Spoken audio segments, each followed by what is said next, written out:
What up, boys? This is going to be the trait guide. I promise you some updated traits, and what I think is good, what I think is bad, that sort of stuff. We'll start off with twos, I guess, and what I think is worth. So I guess for twos, generally you want to be going for a bit more damage-oriented traits, right? So you can take a couple of battlefield focuses. There's two items with on.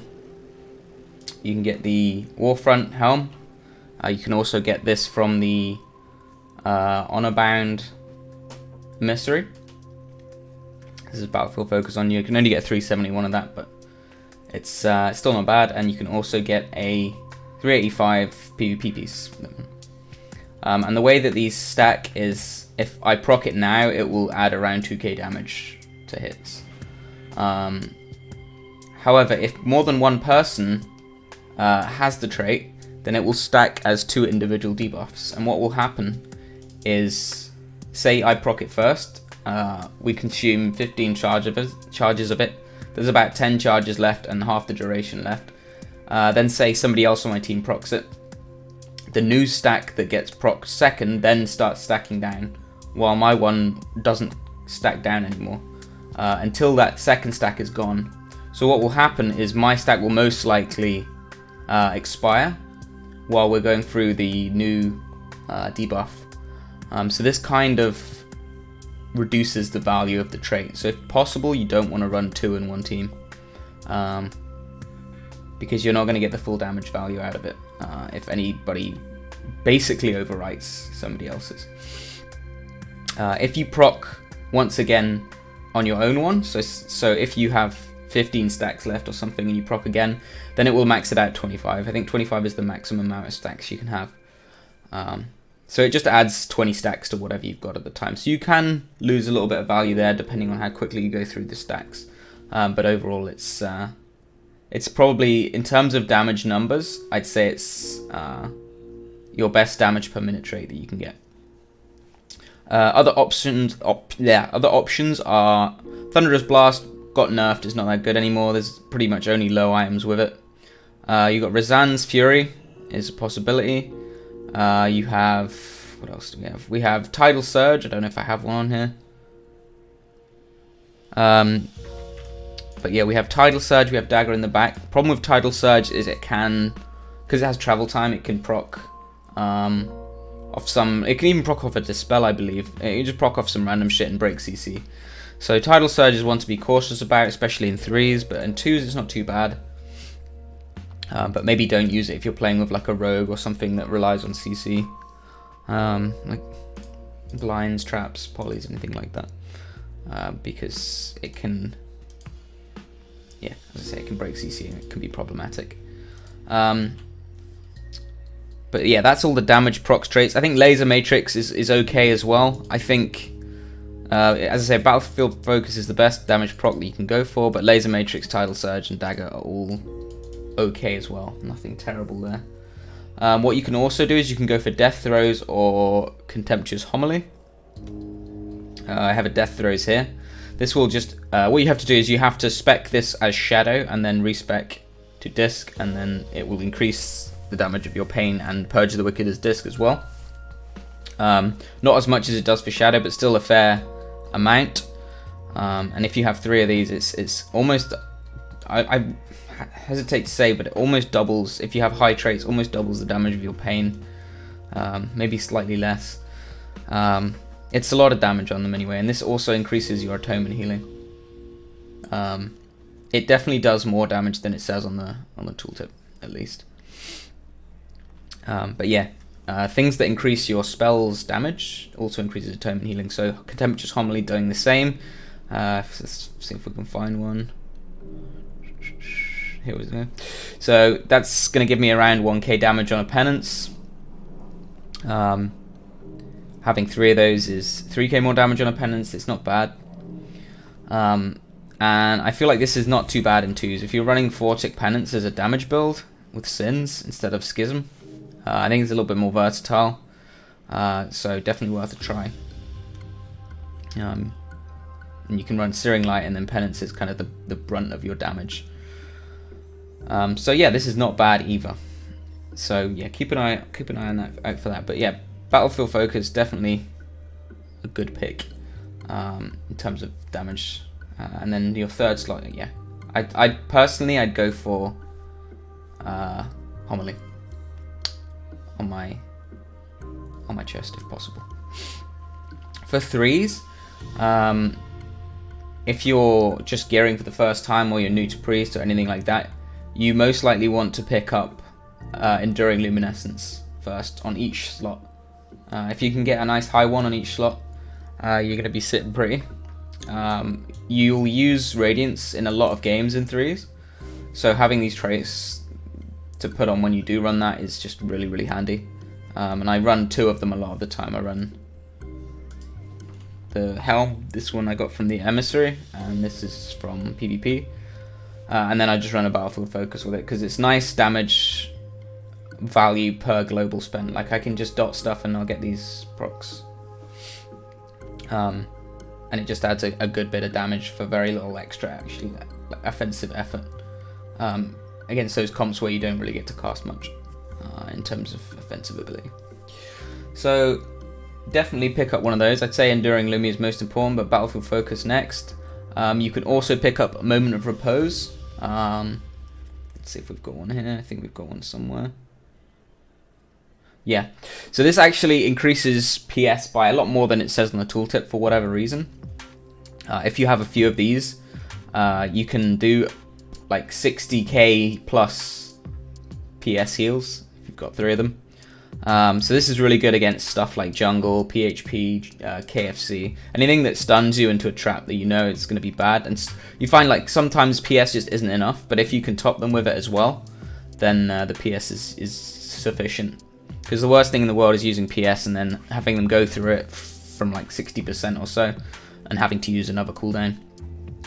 So this kind of helps out with that. So maybe 2 Radiances, 1 moment, or 2 moments, 1 Radiance, something like that will be good against that comp, or those comps. So yeah, definitely worth grabbing and checking out at some point as well. You'll notice I talk about different traits against different comps. I'm like trying to switch around all the time. Trying to go for the optimal traits depending on what I'm facing. I never just stick with the same traits for everything. So maybe think about that as well when you're changing talents and stuff at the start of the arena. Like, can you run any better traits, stuff like that. I think that's everything on the out ones. Wheel and Woe, actually, honorable mention. Not a bad pick. If you have a good eye level one, it's definitely not a bad choice. I don't really like it that much per se, but it's just generally a flat increase on stuff that you do. So, I don't know if I have one here. Wheel and Woe, sorry. Penancing defensively is going to increase your smite, and penancing offensively is going to increase your next shield. I feel like if you're in a position where you have to penance defensively a lot, you can't generally get that many smites off, maybe in 2s, but I think then there's better traits in 2s. So that's why I don't really like this. I feel like it doesn't really have a niche at the moment, and it's just it's only the next smite that it affects. So without a few of them, it feels like it's not actually that powerful. One smite with extra, like 500 extra damage, you're just really not going to notice. The shield more so, but then that relies on you penancing offensively, and then again, it's like, if you're penancing offensively, wouldn't you rather just be doing a bit more damage than shielding for a tiny bit more? I don't know. I'm not a fan of it, but I've seen people using it, and if you have a high eye level one compared to like something a lot lower eye level, then you can just go for it. It's not a bad pick at all. So that's the outer ring. In terms of the middle ring, I think On My Way is for me the best trait. I actually haven't picked it on this one at the moment because I was testing out Ephemeral Recovery, because I actually have 2 of these right now, and it feels, this is actually for me the second best trait in the middle ring. With 2 of them, I almost have about the same mana as when I'm running Solace. It will give me around the same mana, maybe slightly less than the Solace does in a game. So it's nothing to sneeze at for sure.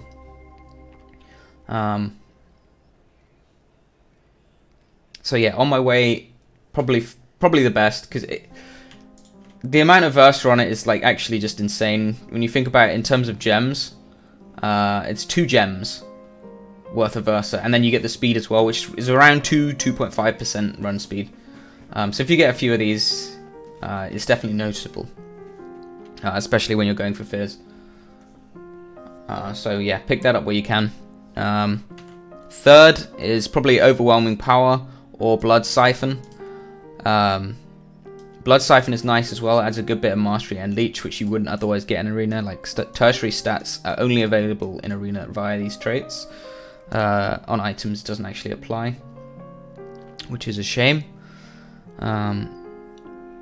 So yeah, Blood Siphon is good for that, especially if you can do a lot of damage. You can really add a bit of extra healing on yourself for free.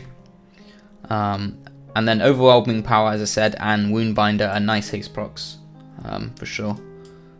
Both of those worth grabbing if none of the others are on your item. I think this one has Woundbinder on only.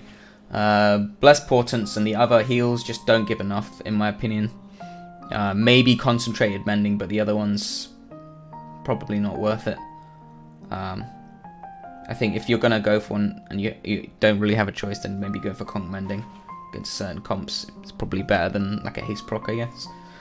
Elemental Whirl, not a big fan of. Mastery procs just have no value or very little value for disc right now, due to the atonement bug, whereby you need to refresh atonement after you proc the mastery for it actually to work, which is really dumb in my opinion. And that's the reason why synergistic growth isn't great either. And the awkward thing is when you Radiance, it applies the atonement and then you get the proc. So it still doesn't even apply the proc after you Radiance, so you have to do another global actually to get the value out of it, which is just horrible. So synergistic growth, probably not worth it. Until that gets sorted out, maybe then it'll be good. It doesn't add a lot of mastery anyway, so I'm dubious about that one. Earthlink is fine as well if you've got it. It's a nice bit of passive int. Not a bad trait at all. And then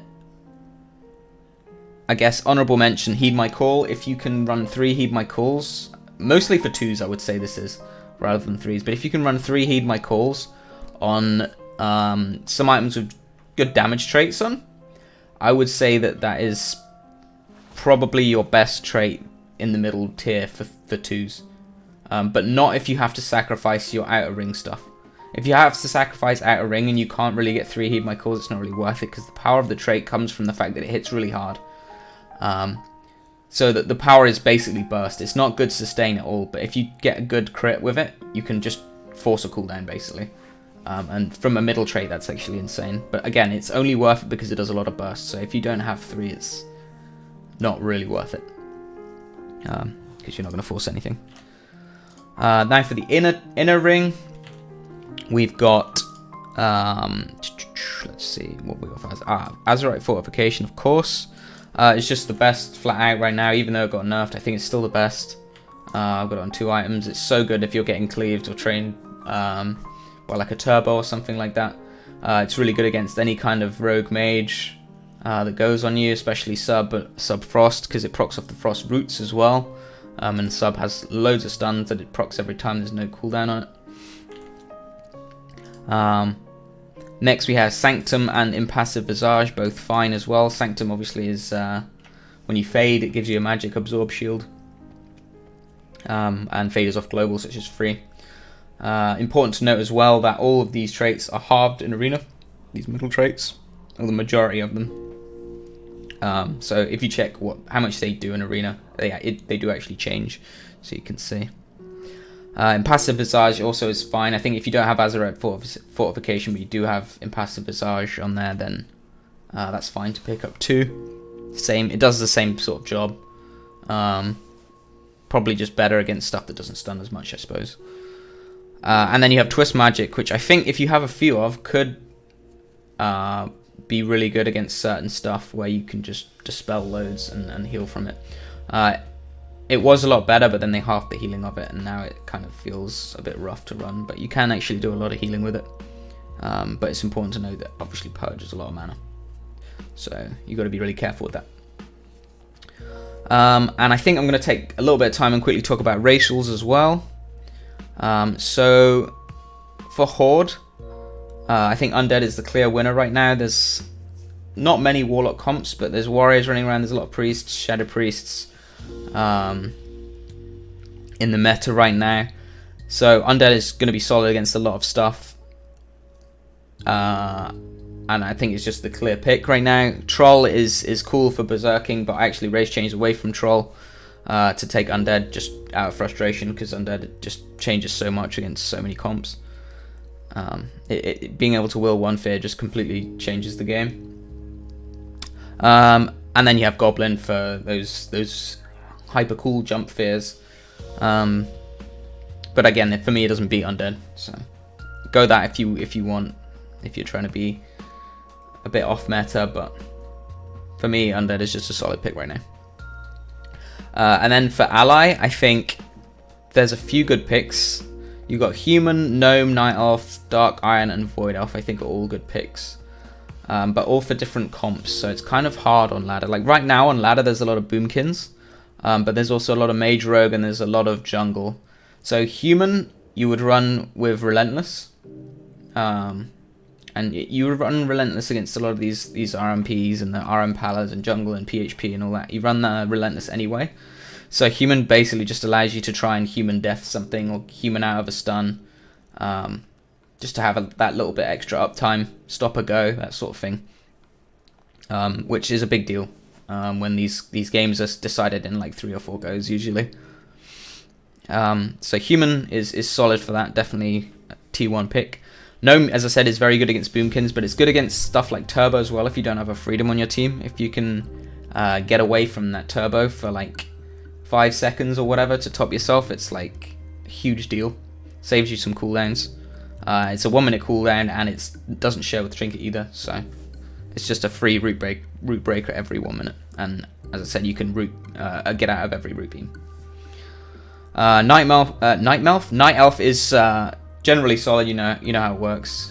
You can meld CC if you're pushing a lot. You're playing really aggressively. You can meld a poly attempt. If you miss death, you can meld sheep and go for an MC, stuff like that, to stop the poly. So yeah, Night Elf definitely not bad either. A bit more of an active play style on that one. But if you're looking to make plays, it's definitely a good pick.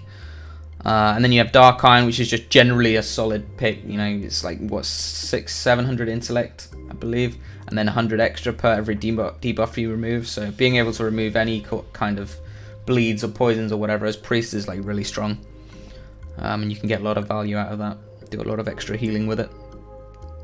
And then finally Void Elf, which is also great against cleaves, but you can just make generally really cool plays with that. I haven't tried it yet, but I'm tempted to level one myself. Just to, if nothing else, just mess around with the racial and try and make some plays on Blade's Edge, jumping off, porting back up, getting away from cleaves, just racialing away and then running the opposite direction and then porting to the racial after 5 seconds. To be out of range. And then there's all sorts of stuff you can do with it. So yeah, not a bad pick either. I think it comes down to personal preference. I think Human and Gnome right now in the current meta, with how good Boomies and RMP and Jungle and stuff are on the ladder, I think that they're the two probably most solid picks, but the other 3 are most likely going to be fine as well, especially when those comps get somewhat nerfed in 8.1. So yeah, that pretty much wraps it up. I hope that was helpful. That's basically what I've learned over the last couple of months playing a hell of a lot of Arena. So yeah, my opinions have definitely changed as the season has gone on, as I've found out new things and the meta's shifted slightly. Compared to what I said before the season, so that's quite nice to see. Not everything actually worked out as I originally thought it would, so it's quite refreshing. But yeah, hopefully you like the video. Let me know if I haven't thought of anything or if you've got anything to add. I always appreciate you guys' comments, and make sure to check for future videos. I'm probably going to do one on positioning and I want to do one on comms as well in the near future. So yeah, thanks very much for watching. See you later.